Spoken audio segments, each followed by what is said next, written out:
Well, hello everyone, and thank you for making it out to another SES status update. I'm Retro from the Sustainable Ecosystem Scaling Core Unit, and this week I'm joined by Juan, our facilitator, as well as Colby, the incubating facilitator for Maker Academy.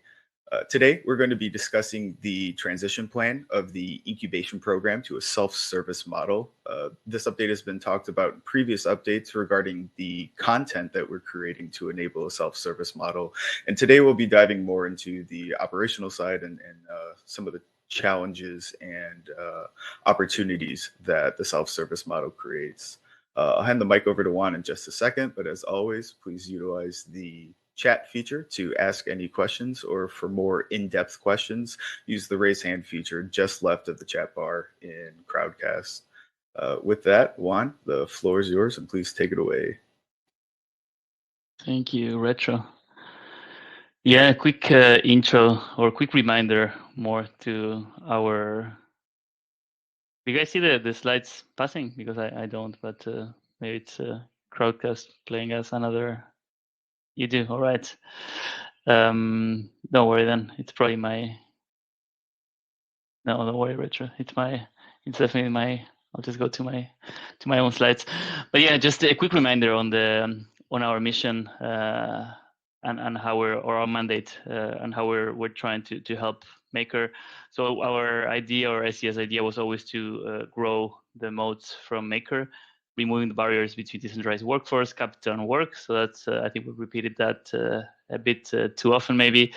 And this is a bit why the incubation program fell right in that category. So it's part of this mandate was to get and retain the best talent, to make sure that they had a good onboarding experience, and to make sure that people find the projects that are most useful for Maker. So yeah, again, I'm going to the next slide. Why should we incubate? And this was an important question. Actually, this came up again by a new proposed core unit called Real World Finance 0x. And there are different things of why the incubation is quite important.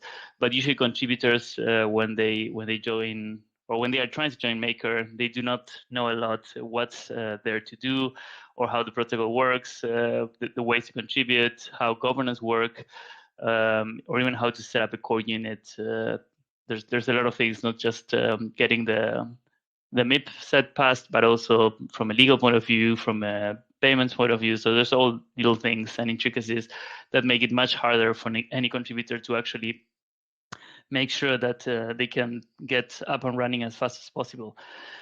So again, moving to the next slide, and this slide was borrowed from the project-based budgeting that we presented last time. Where did the incubation program fell? And it's right there in the anytime there's something new that DMCare holders want, or any cool project, we would try to find that talent, incubate a core unit, and give them the budget to actually start getting there. So again, it was the idea was to create the best way or the best experience for contributors to actually join Maker, first through the incubator, and then after getting ratified by governance, join the list of the working core units. Now moving to the next slide, and this is exactly what we discussed yesterday with the proposed core unit, but it's that the timeline without the incubation program, without getting funds, is around 3 months, right? It's like the team formation, deciding that you want to contribute, then you have this moment where you commit to doing this proposal, which takes a lot of time, finding the exact problem that you want to solve for the MCAR holders. Then once you publish the whole thing, going through the RFC phase, then another month for informal submission and being voted, and then you arrive to your first paid month. So there's around, and sometimes more, 3 or more months where a potential core unit goes without support. So the idea of the incubation program was a bit to bridge the gap between learning about Maker and wanting to do something for it to the core unit submission and approval. And we did this through 3 different ways. So the education, the capital, and then the support. And we will discuss this more later, especially with Colby, and how we're trying to modify this to make it more efficient and more scalable. But basically, the education, we had different tracks where we would teach them about operations, about Maker, about HR, about how to work together, and depending on how the team was, we would modify this to their own needs. Then the capital was to provide them or to reduce the opportunity cost of dedicating this time to the Maker protocol, and finally the support, which is if there's any questions or if there's anything that they do not know because they're new to the ecosystem, how can we help through that? So yeah, with that in mind, I'll give it back to Retro. Yeah, thanks, Juan. We wanted to include a snapshot of the incubation program since its conception. So going all the way back to May of 2021, when the core unit was ratified, this really signified the full-on development of the program. And then about 4 months later, what we saw was the core unit was touching at one time 7 incubes. One was going through their first graduation cycle, being ducks. One was being onboarded into the incubation program, which was tech ops, and then there was 5 other ones that were working their way through the program. During that time as well, SES also acted as an advisor to 2 core units, providing comments, feedback, and some editorial support for MIPS. And moving into the early part of 2022, we wanted to build on this success. We saw 4 teams graduate through the program and started taking on some harder and more difficult problems by focusing on real-world asset core units with the incubation of potentially the legal and transactional services core unit, the love core unit, and the real-world asset incubation core unit. We did have some failures along the way. Maker Talent unfortunately made their way through the program, but was not ratified due to some misalignment amongst the DAO. And we wanted to make sure that we fixed that right away. So that's where we started to post into the forums the request to have the community discuss and explore the ideas that the DAO needed next. A part of this too, we were planning on expanding the program, and this is where we first started to explore what a self-facilitated incubation program would look like. The initial concept back then was to focus not on incubating entire teams, but incubating just the facilitator that would lead their teams. And we predicted that this would allow us to expand between the 5 to 7 incubes at one time, allowing us to grow to potentially 15 different facilitators in the program, all not expected to graduate, but potentially consolidate and play to each of their competitive advantages, but focusing on 3 specific tracks. And at that time, it was outreach or marketing, legal, as well as other operational core units. And at that time as well, we were still facilitating 5 EQBs while trying to make this transition. Responding to the DAO, the very vocal DAO between March and April, we realized that there was a pivot going on. So one of the first things that we did to respond to that pivot was to introduce budget neutral approaches to onboarding teams, where the incubation program would use the approved budget specifically dedicated to the incubation program and transition that to the new team. So it'd be a net zero addition to the DAO's budget, putting the onus back on SES to then request additional budget and make sure that our projects will continue to be right sized and meet the needs of the DAO at any given point in time. From there, we also reduced our acceptance. So after campaigning to potentially onboard 15 facilitators, there was a rough cycle of communication where we had to tell some interested parties that the program could no longer support their onboarding and had to be a lot more selective in the facilitators that we did accept for the near future of the program. From there, too, we also dedicated more resources internally to building out self-facilitated content with the goal of either continuing down the path of onboarding just facilitators, or allowing us to pivot to the future model that we'll be talking about here in just a couple of minutes. And then the summer, again, I think everybody still has this recent memory in their minds where we had our second rejected core unit being Love. We also had two suspended core units, being LTS, responding to their own internal challenges, as well as Chaos Labs, who was a potential vendor that was exploring onboarding as a core unit, pivoting to potentially a vendor relationship through MIP 55 later on, once more feedback was generated and budget concerns were more vocal, resulting in them stepping away from the DAO and allowing us to work through some of the near-term challenges before possibly re-engaging. And that leads us to our discussion today, which is exploring the transition of the program from its current model to a completely self-facilitated experience. So focusing again on our responses to the changing DAO in the economy, they could be summarized into 3 points. First one is the priority shift. In the bear market, the DAO has indicated that there should be a freeze or a very selective process for onboarding new core units. The conversations revolving around reducing budgets and the amount of core units, again, was something that we wanted to respond to with this change, as well as potentially change the core unit model. These discussions revolve around endgame and the evolutions of the DAO. So making sure that our program can pivot and stay up to date with the needs of the DAO were hyper in focus. The incubation program also required a change in its own framework, which we have been discussing about again, wanting to focus more on the facilitator and making sure that they were fully enabled to lead their teams instead of depend on SES near after graduation for some more of that mentorship and leadership. We wanted to fully empower the facilitator to own that responsibility. But also, we wanted to retain the valuable knowledge that our incubation program was generating while reducing some of the scope.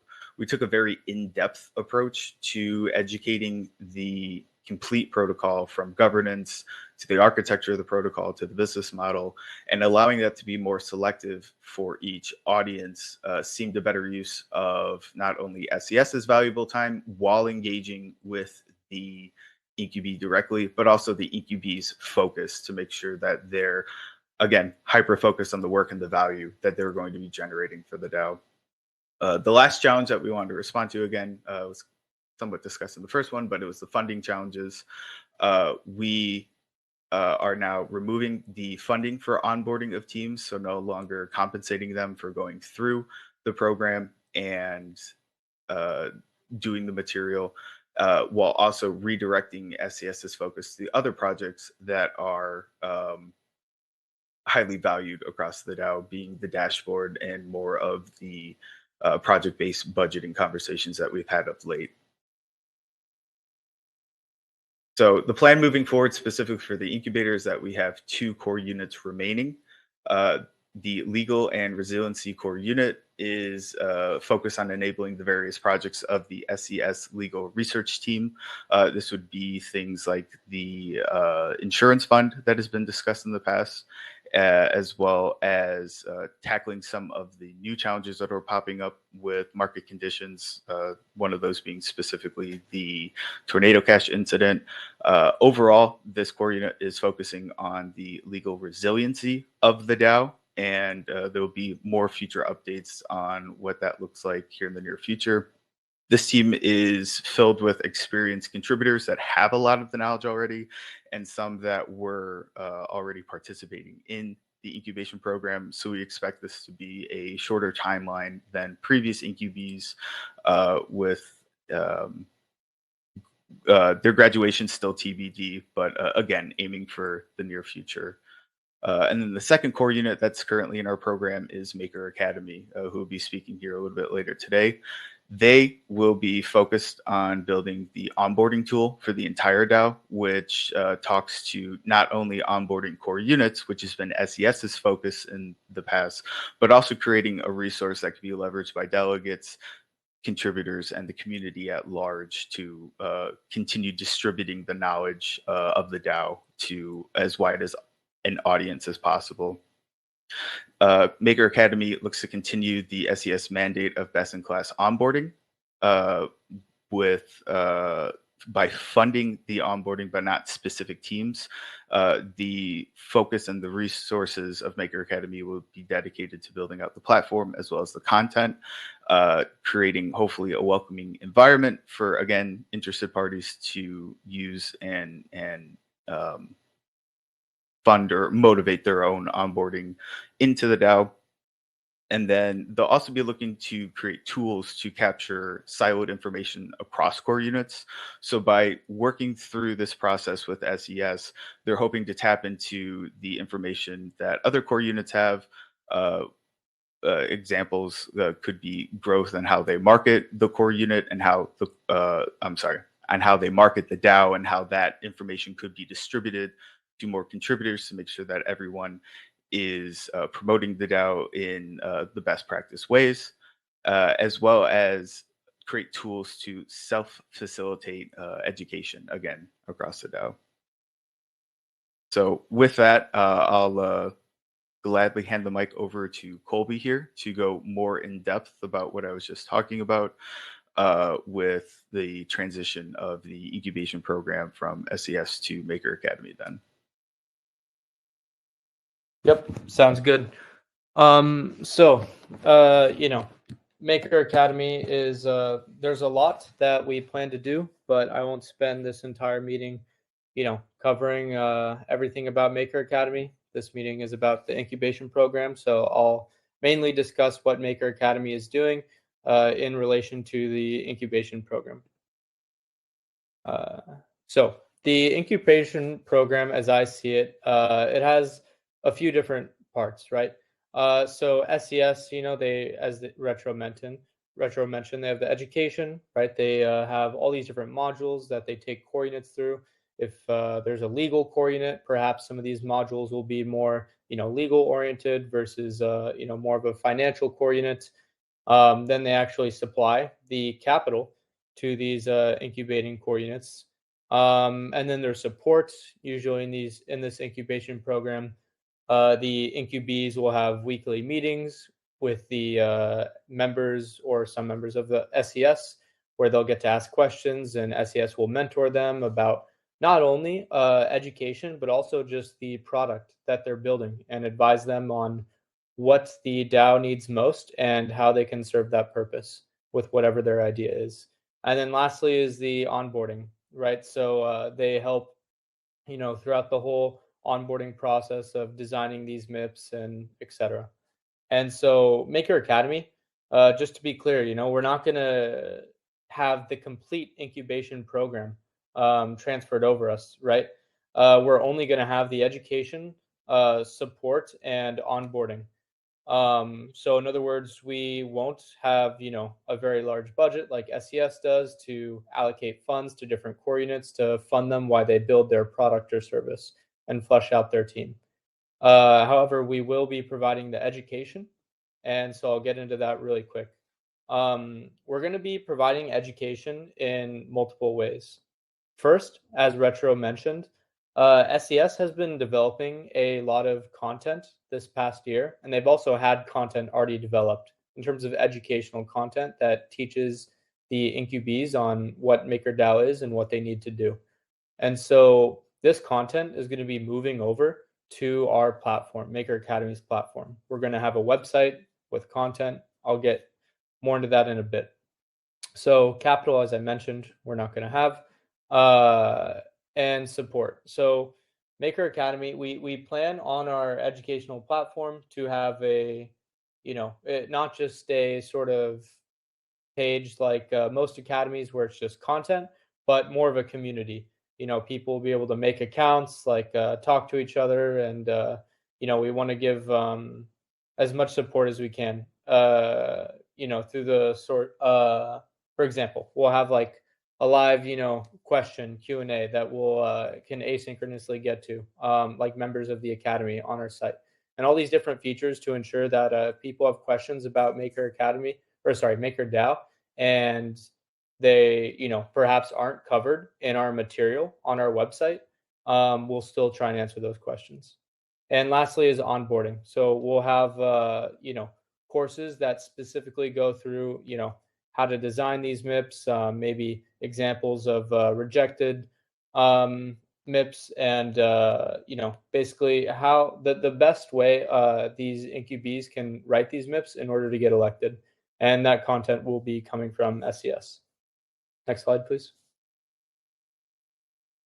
So just a little bit about Maker Academy, though. I want you guys to keep in mind that Maker Academy is not just the incubation program 2.0. Maker Academy was around before we even decided on moving the incubation program over completely to Maker Academy.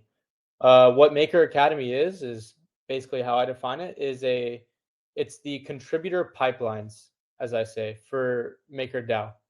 And what does that mean? It means we take a contributor through the full process of learning about MakerDAO, the opportunities MakerDAO has to offer, and then learning, let's say, for example, someone wants to be a member of SES, right? They don't want to start their own core unit or anything.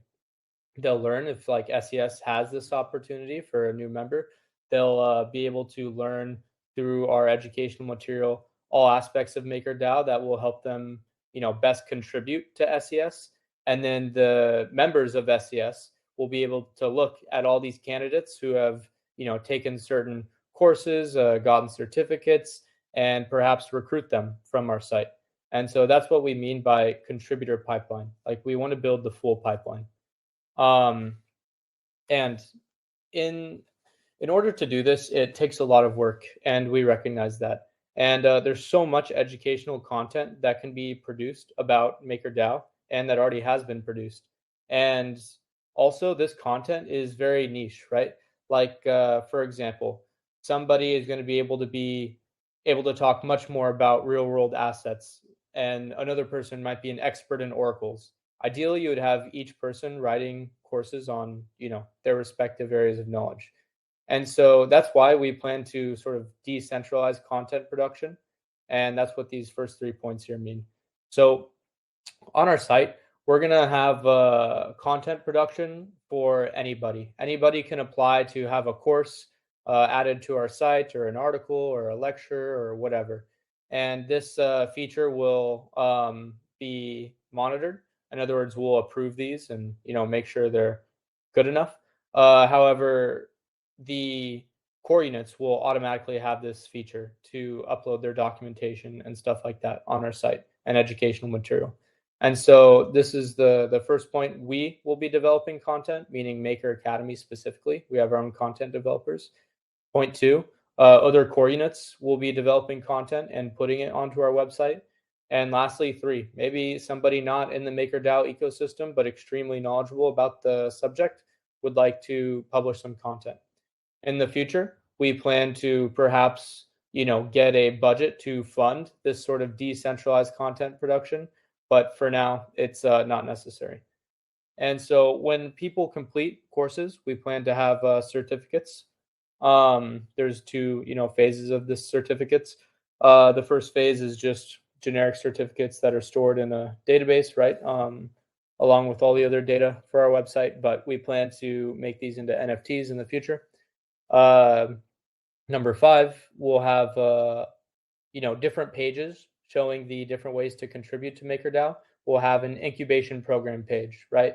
This page will show everything. It'll describe everything about the incubation program. It'll have relevant course material to learn in order to actually start your own core unit, everything like this. We'll have a bug bounty page that'll tell you about this. It'll tell you about recent, bug bounty, bug bounties that I've gotten, that people have got.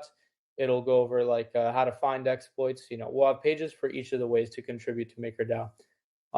And then also, people are only going to have access to this information, if they sign in. And so the ability to, and by information, I mean specifically to apply to opportunities, things like this. Anybody can read the content. And so, if people are applying and getting certificates, they need to be signed in. And this gives the ability for other core units to look in our user directory and see basically which courses people have taken, which roles they're interested in, and it is a fully automated way basically to have a nice, very specific recruiting pool for contributors. And lastly, our essential goal, as I said, is a contributor pipeline. That means a very broad range of things. And so I can imagine there's 40 million other ideas that the community may have about Maker Academy. And ultimately, we want to do what serves the community the best. So anything else, we'll also do that when we have the time. And yeah, that's it for me. Stuff like where Maker Academy is today, what we've been working on, all this, I guess, that can be for the Q&A. That's it, Retro. Thank you. Awesome. Thank you, Colby. Let's go ahead and hop over to some of the questions then. Oh, actually, Retro, I have a few sneak peeks if you want to just quickly go through those, show everybody some examples of our site. Yeah, I wasn't sure if you were sitting on those or not, but yeah, happy to walk through those. Example landing page, and then you can just skip to the next one. Shout out to Ash on the call for the design work here. So a bunch of content, courses, articles, everything. Next page. And then so this is where you can see like the list of content you've made, and you're able to, create new content, new courses, etc. And you can just go up to the landing page now, or whatever slide you want to end it on, Retro. Cool. We'll show this one off as we work through some questions. Let's see. First up, I just asked if anyone had any, or if anyone wanted to jump on the mic to make it a bit less monotone. But yeah, so Kianga was the first one who said that she doesn't have a mic. So let's start with those until Tim or Roger or anyone pros maybe want to hop on the mic. But the first one is by Kianga saying that delegates should go through the program. I think, Colby, you covered that a bit, that this could also serve for delegates and to make sure that they are well informed of what's happening. I don't know if you want to go a little bit deeper on that one. Mm-hmm. So like I said, it's a big goal, but we plan to have like not just a contributor pipeline, like singular for like incubation program, but like pipelines. So like any way in which you can contribute to the MakerDAO, whether that's like you're working for a core unit, you're doing a grant, you're starting your own core unit, you're a delegate. Like we want to support, we want to have educational material for all these, and also give the ability for them to like kind of apply, and not necessarily maybe apply, but like see these roles listed on our site and what's available. Yeah, sounds great. The next one also for Kianga. I'm not sure if it's very clear. Maybe Retro has a better, but it says, our facilitator screened for leadership and communication skills. Feels like we can do a lot via this program to improve how core units interoperate and serve the DAO as a whole. Facilitators need very special skill sets beyond the specific domain knowledge of their particular core unit. Yeah, so the experience that I have with facilitator screening, I think, revolves around the March timeline that we talked about for 2022, where we were attempting to expand the program. For that cycle, we, I think, received about 20 to 30 applicants that had to fill out an initial form that went through interviews, multiple interviews with our leadership of the incubation program. And then the team discussed both the tangibles and intangibles for each candidate. That was probably the most in-depth screening that we've had to date, but part of that goes a little counter to what the spirit of the self-facilitated model wants to create. So our goal is to lower the barriers of entry for contributors to come to the DAO. Part of what I think your question gets to the heart of is the federation, or the skills of each candidate and where they're best suited in the DAO, which is what we're hoping Maker Academy can help address.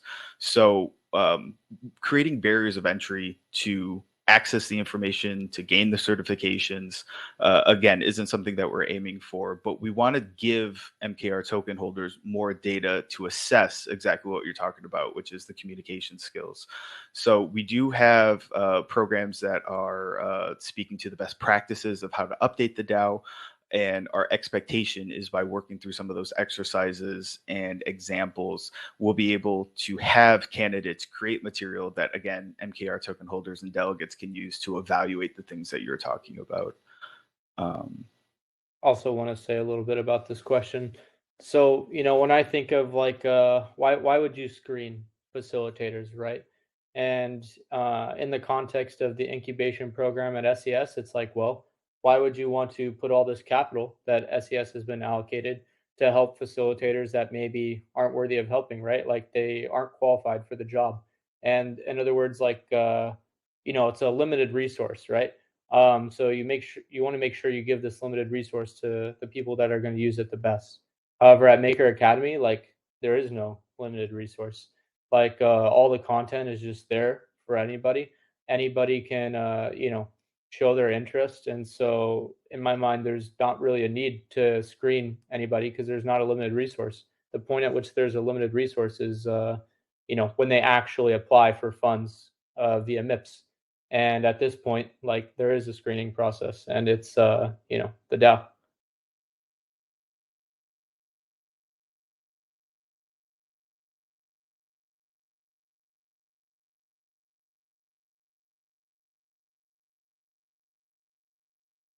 Right. I guess next question. This one's I guess this one's more technical by Mr. Tim Black, one of the recognized delegates. So he's asking, is the sign-in going to be via the wallet or email?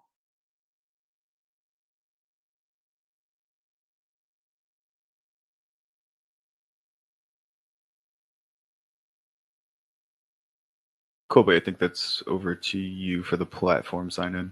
Sorry, I was muted, but I was talking. I was saying. So first off, this is a quite implementation specific question that I don't really think affects our product as a whole. But anyways, going to answer it right now. We have sign up via email, and the reason because, and again, you can still not sign up and see the content at least. And the reason we do sign in via email is just because one, like ease of development, right? In the future, we may do wallet, but one, it's like, what's the incentive for sign in via wallet? Like, well, when I think about it, first of all, more people have emails. Maybe not everybody has a wallet, but second of all, is the problem of like, well, are we doing any, are we interacting with any blockchain through our app as a backend? And right now, the answer is no. Like, there's no functionality on our site where you would need to sign something with your address. And so as a result, like I don't really see the need for sign in via wallet. However, in the future, when we perhaps do plan to incorporate some functionality that you do need to have a crypto wallet for to sign, for example, if we have NFT certificates for courses, then it will be debated, I guess, and we might move to that or kind of like a dual version of that. But for now, our certificates, like I said, are just stored in a database. So no blockchain interaction right now with our site. So we're just doing sign in via email.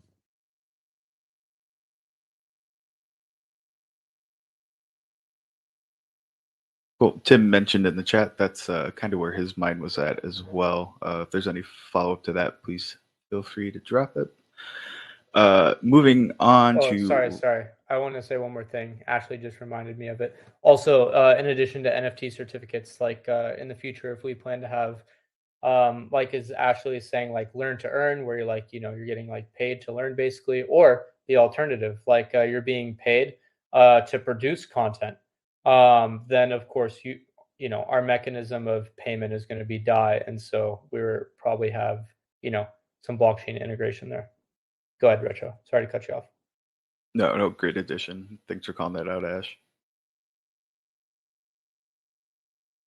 The next question then is from Roger, asking again about the grant certificates. Are there exams to grant certificates then on the platform?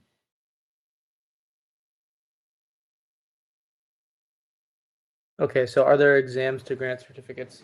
Yes. So There's many ways to, sort of gauge like when someone has a certain set of knowledge. And I'll be honest, like you know, none of them are the best. Even I don't know how maybe it works in Europe, but in most places, I'm from America by the way, there's all these standardized tests you take growing up and in college to get to, graduate school and all this stuff. And I would say that from most of your experiences, like when you go through these standardized tests, you may agree or disagree that they're not always the best marker for the set of knowledge you have. Sometimes they are, sometimes they aren't, and it's even harder when it comes to more humanities. Of course, science it's a little bit easier to test your knowledge when there's exact answers, less so when there's unexact answers, and they can be easily debated. So it also the question of like certifying knowledge becomes even harder when you talk about it being online, right? Because the fact of cheating is so prevalent. It's so much easier to cheat online than it is in person. And so, we recognize that. And, as a result, like these certificates, like, of course, we're going to shoot for the goal of like having people not cheat or whatever. And also having people like these certificates actually reflect like an appropriate amount of knowledge. And, but, it's a hard goal. And the way we plan to do that is basically we will have a bunch of assessments throughout courses. And so the idea is in a course you'll have like maybe a few assessments like as you're going that kind of check your knowledge, and then maybe one at the end that is perhaps a bit more in detail. And if you correctly like get all the answers, some percentage we'll have to figure out, like you'll get a certificate. And this certificate, like, of course, needs to be taken with a grain of salt. That it's perhaps not the best representation of someone's knowledge because, of course, it's hard to get that.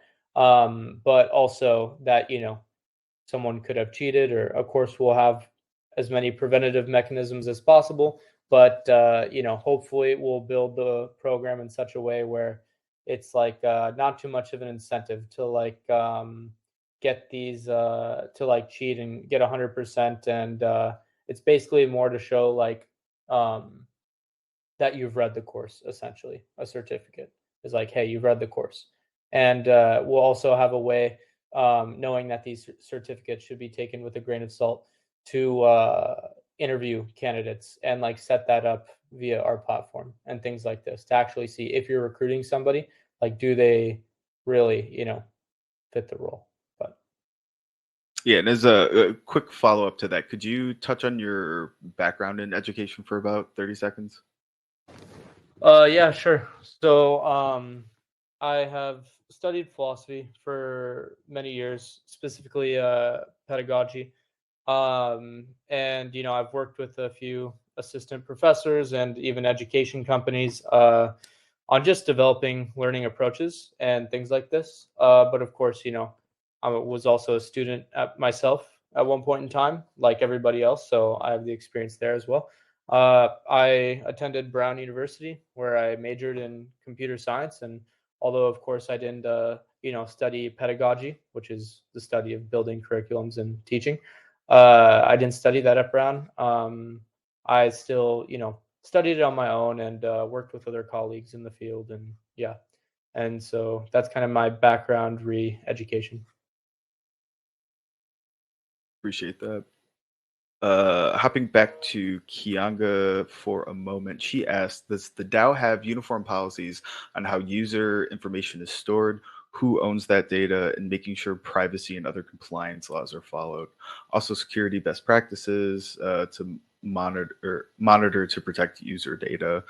I can say that the Maker Academy is working with the SES legal research team internally, using some of the best practices that have been developed for other core units. And then Colby, if there's other research and information that you've gathered, please feel free to touch on that. But at a high level, I don't believe I've seen any DAO level policies that have been passed or discussed, either best practice or MIPS, that would touch all core units. Juan, correct me if I'm wrong. But... No, I was going to say probably maybe TechOps or the DAO Foundation has something DAO-wide, but I don't even know if there's any personal information here other than you completed these courses or you created these courses. So I'm not sure if that applies too much. I don't know, Colby, if you have any. Yeah, so it depends on the feature set we roll out with the legal considerations. If you take the site in the most primitive form, where it's selective people are producing content and they're getting paid via the DAO's budget, like through their own core units, then there's not really much information being stored other than like basically what the user has read. Like we do store that data, like a user, like what they have, the courses they have like been through essentially, and like if their percentages on the assessments that they take and whether they have certificates or not, which isn't much information. And of course, like passwords, emails, all that is encrypted and follows best practices. But the more features we roll out, the more it becomes more nuanced. For example, like if we start saying, okay, now we're going to open the gates to all people to produce content, which our site does support.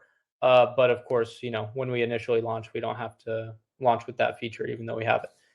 And if that's the case, then it becomes a question of like, well, who owns what, right? If somebody else is making the content, but it's on our site. And we plan to follow, through our like terms and agreement and our privacy policy, things like this, suit with other educational companies, which is basically like we own the rights to that content. And we being like MakerDAO or the DAO Foundation, however we legally end up sorting that out. And the next legal question is, okay, what if we start paying people to produce content? What if we have this notion of content bounties, right? Where it's like a course needs to be produced on this. We don't have the expertise. Like, please submit your courses. If we end up selecting your course, like we'll pay you X amount of DAI or something, right? And that opens up a whole new legal consideration. And we haven't yet touched on that one yet with like any legal teams, just because we see it as being quite far away in the future for now. But yeah, in what we plan to initially launch with, I don't see too many legal considerations.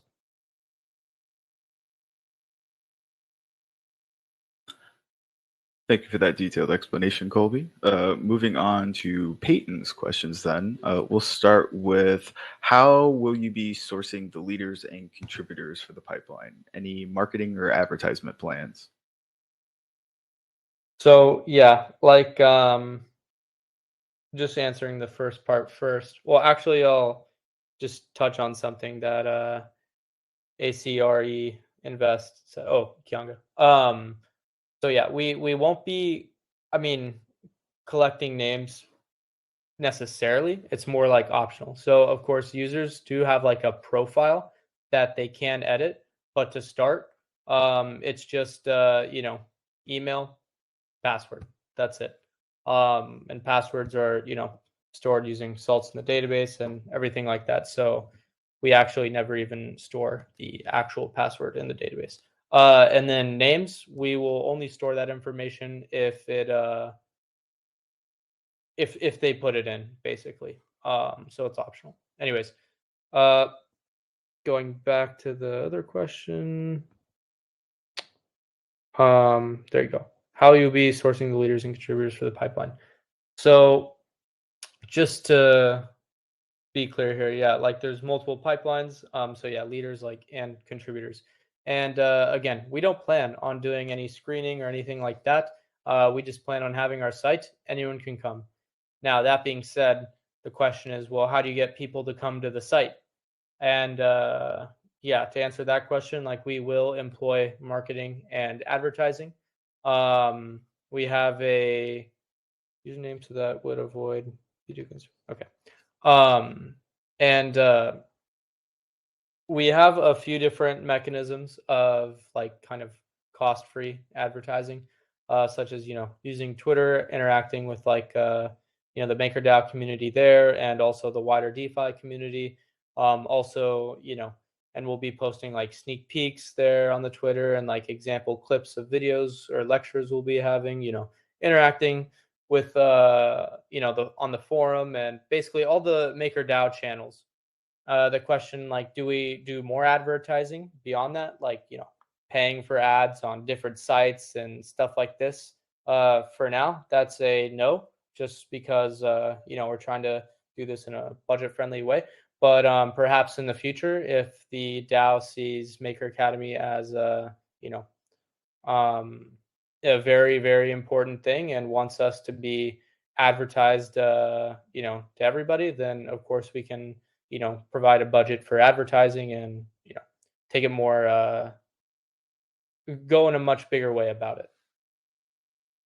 Yeah, and I think that's a perfect segue to our last question by Peyton, which is, are there any plans to dog food project-based financing through incubation? Yeah, I'll take that one. So there are different moving parts. First of all, we need to try to nail down a bit more the details of the implementation.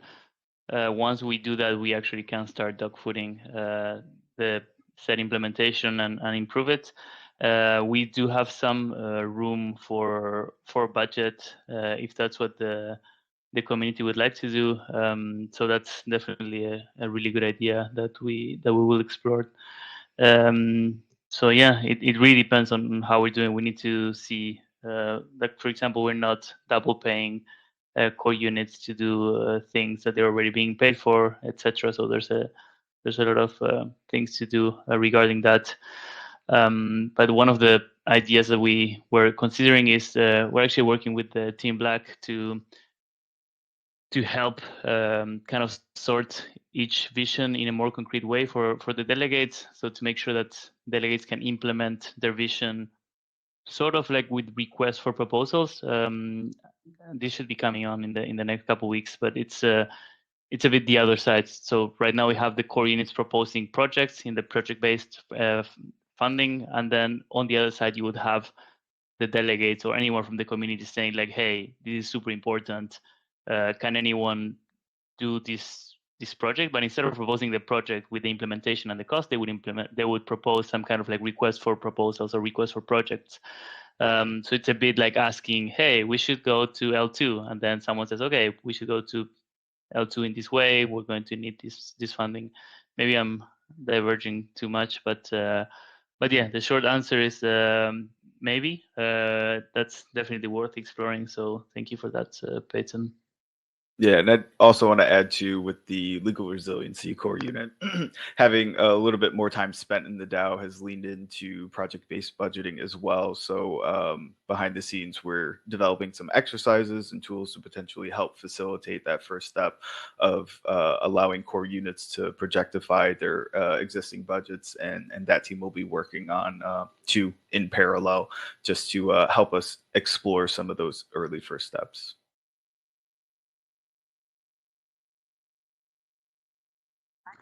Yeah, absolutely. All right, so there's no more questions or comments. Thank you, Colby, for the presentation. It was really useful. Thanks everyone for joining us again, and thank you, Retro, for hosting. Yeah, as always, keep up to date with SES at ses.makerdao.network. A forum post on this will be published during the next week to recap this information, and our next status update is scheduled for September 2nd. So until then, I hope everybody has a great weekend, and see you around the DAO.